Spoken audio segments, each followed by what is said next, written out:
Ustaad Bhagat Singh cinema Pawan Kalyan గారి సినిమాకి ఎటు సైడ్ నుంచి చూసినా కూడా తిప్పలు మాత్రం తప్పేలా కనిపించట్లేదు అని చెప్పేసి ఇటు సినిమా వర్గాలు కావచ్చు, అదేవిధంగా ఫ్యాన్స్ కూడా అనుకుంటున్నారు.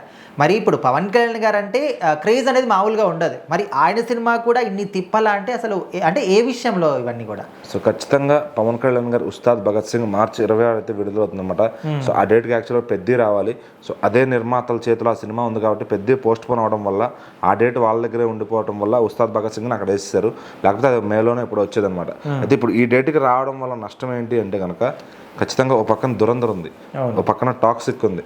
సో ఈ రెండు సినిమాలు వస్తే అటు మన తెలుగు ప్రజలు కూడా దురంధర్కి బాగా ఈ మధ్యన మంచి రెస్పాన్స్ వచ్చింది. పార్ట్ 2 అందరూ ఖచ్చితంగా చూస్తారు, ఫస్ట్ చూసిన వాళ్ళందరూ కూడా. అంటే థియేటర్స్ మరి కొన్నాళ్ళు ఒక వారం 2 వారాల పాటు అవి కిటకిటలు ఆడతాయి. సో టాక్సిక్ మరి యష్ గారి మార్కెట్ ఎంత ఉంది ఏంటి అనేది మనకు తెలిసిందే. KGF 2 తర్వాత ఆయన మంచి మాస్ ఫాలోయింగ్ వచ్చింది తెలుగులో. అంటే మన స్టార్ హీరోలకు సమానంగా యష్ గారిని అంత ఆరాధిస్తున్నారు అనమాట. అంటే ఎంత ఫ్యాన్ ఫాలోయింగ్ ఉన్నా ఇప్పుడు మన తెలుగు అన్నప్పుడు ముందుగా ఇప్పుడు వాళ్ళ హీరోలకి వాళ్ళు ఎట్లా ప్రిఫరెన్స్ ఇచ్చుకుంటారో మనం కూడా అట్లా ఇచ్చుకుంటాం. ఇప్పుడు దురంధర్ వచ్చేసి నార్త్ సైడ్ వాళ్ళు చూసుకుంటారు, ఇప్పుడు టాక్సిక్ వచ్చేసి ఇట్ సైడ్. ఇప్పుడు మరి రెండు తెలుగు రాష్ట్రాలు అన్నప్పుడు పవన్ కళ్యాణ్ గారికే కదా. మరి పవన్ కళ్యాణ్ గారిది చూస్తారు, ఎప్పుడు ఫస్ట్ డే చూస్తారు. ఇక్కడ ఏమవుతుందంటే దురంధర్ అనే దానికి సూపర్ హిట్ టాక్ వచ్చింది అనుకోండి ఫర్ సపోజ్. అవి వచ్చినప్పుడు సగటు నాన్ పవన్ కళ్యాణ్ గారి ఫ్యాన్స్ ఎవరైతే ఉంటారో వాళ్ళంతా అరే మనం దురంధర్కి వెళ్దాం, ఈ సినిమాకి ఎందుకు, హరిశంకర్ అదే రొట్ట చేస్తాడు అనే ఒక మైండ్ సెట్తో ఉంటారు. దురంధర్ అయితే ఏదో కొత్తగా చూపిస్తారు, ఏదో కొత్తగా తీస్తారు ఒక ఇదితో వెళ్తారు అనమాట.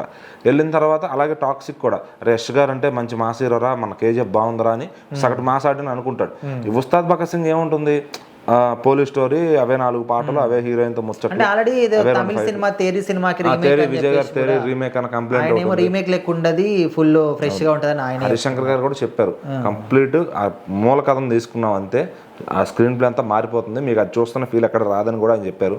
సో ఇన్ని రిలీజ్ అయితే అవుతుంది. ఈ కష్టాలు ఇవన్నీ అభిమానులు ఉన్నారు పవన్ కళ్యాణ్ గారికి. వాళ్ళు ఏ రోజంటే మార్నింగ్ షో కావాలంటే నైట్ సెకండ్ షో వరకు చూస్తారు. ఫస్ట్ డే ఓపెనింగ్స్ అదిరిపోతాయి. అయితే రెండో రోజు నుంచి సినిమా ఆడాలంటే కామన్ ఆడియన్స్ కావాలి. మరి కామన్ ఆడియన్స్ ఎటున్నారు అంటే కొంతమంది టాక్సిక్కి వెళ్తారు, కొంతమంది దురంధర్కి వెళ్తారు. సో ఇదొక సమస్య అయితే ఆ రీమేక్ అనేది ఒక సమస్య. సో ఇన్ని సమస్యల మధ్యలో సినిమా విడుదలవుతుంది. కేవలం ఇక్కడ ఆయన స్టార్ పవర్ వల్లే సినిమా హిట్ అయినా ఫ్లాప్ అయినా ఏదొచ్చినా పవన్ కళ్యాణ్ గారికి పేరు వస్తుంది, మంచి అయినా ఆయనకి పేరు వస్తుంది. మన ఓజీతో ఒక మంచి కంబ్యాక్ ఇచ్చారు. మరి ఇప్పుడు హరిశంకర్ గారు ఒక అభిమాని కాబట్టి ఆయన్ని దృష్టిలో పెట్టుకుని, ఆయన అభిమానులను దృష్టిలో పెట్టుకుని తీస్తారు. సో మరి ఖచ్చితంగా కమర్షియల్గా బిగ్ సక్సెస్ అవుతుంది అని చెప్పి మూవీ టీం అయితే ఫిక్స్ అయ్యారు. మరి ఈ దురంధర్ టాక్సిక్ ఎఫెక్ట్ రెండు ఒకసారి రిలీజ్ అయితే వారం ముందు రిలీజ్ అవుతుంది కాబట్టి ఒక వారంతో కాకుండా అవి కూడా 2-3 వారాలు రన్ అయ్యే అవకాశం ఉంది. సో ఆ ఎఫెక్ట్ ఏదైతే ఉందో దీనిపైన పడుతుంది. మరి రేపు దిల్ రాజు గారు నైజాం డిస్ట్రిబ్యూటర్ మరి ఆయనే తీసుకుంటారు పవన్ కళ్యాణ్ గారి సినిమా.